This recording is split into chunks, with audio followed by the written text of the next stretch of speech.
గౌరవ గొర్రెల కాపర్ల నిజమైనటువంటి సహజసిద్ధమైనటువంటి గొర్రెల కాపర్ సిద్ధరామయ్య గారి నేతృత్వంలో ఒక డిక్లరేషన్ ప్రకటించారు.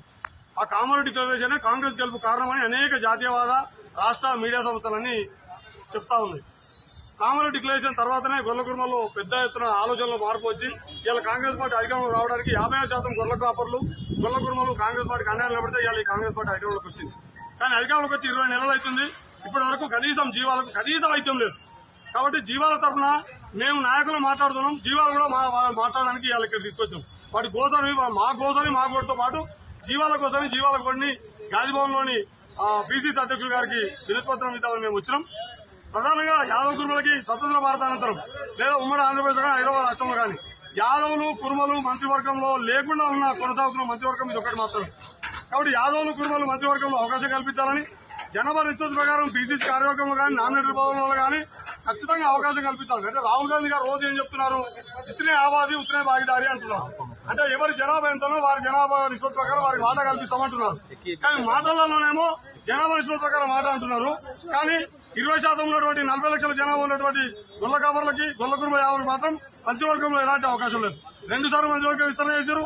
ఇప్పటి వరకు ఎలాంటి అవకాశం కల్పించలేదు. కానీ ఇకనైనా మంత్రివర్గ విస్తరణలో గొల్ల కుర్మ యావలకు అవకాశం కల్పించాలని కార్పొరేషన్ భవన్లలో కానీ నామినేటెడ్ భవన్లో కానీ పార్టీ భవన్లలో కానీ జనాభా నిష్పత్తి ప్రకారం మాకు అవకాశం కల్పించాలని డిమాండ్ చేస్తూ నిరసన జరపడం కోసం గాంధీభవన్కి వచ్చినాము. ఈ గొర్రెల కాపర్ల సంక్షేమ సంఘం ఆధ్వర్యంలో వచ్చినాము. మేము ఎలాంటి పోలీసులు మీరు చూస్తూనే ఉన్నారు, మేము ఎలాంటి ఇబ్బందులు పెట్టడానికి రాలేదు. మేము బయట చాలా శాంతియుతంగా ఒక వినతి పత్రం ఇవ్వడానికి మాత్రమే వచ్చినాం. మేము ఎలాంటి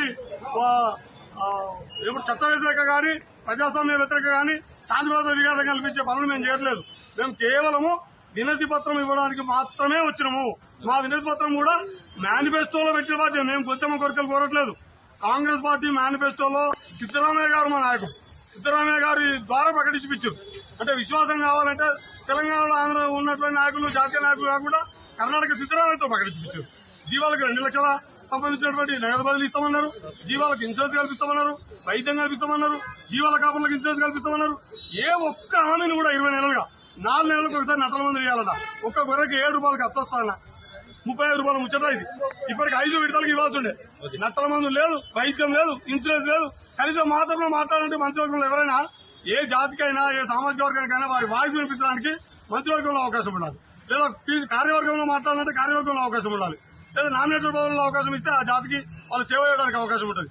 చెప్పడమేమో చాలా గొప్ప జాతి అని మొన్ననే వాళ్ళు లెక్కలు తీశారు. కులగరణ వాళ్ళ లెక్కలలో కూడా ఎన్ని లోపాలున్నా కూడా వారి లెక్కల్లో కూడా మన 40 లక్షల మంది యాదవ కుటుంబాలు ఉన్నారు అని చెప్పి ప్రకటించారు.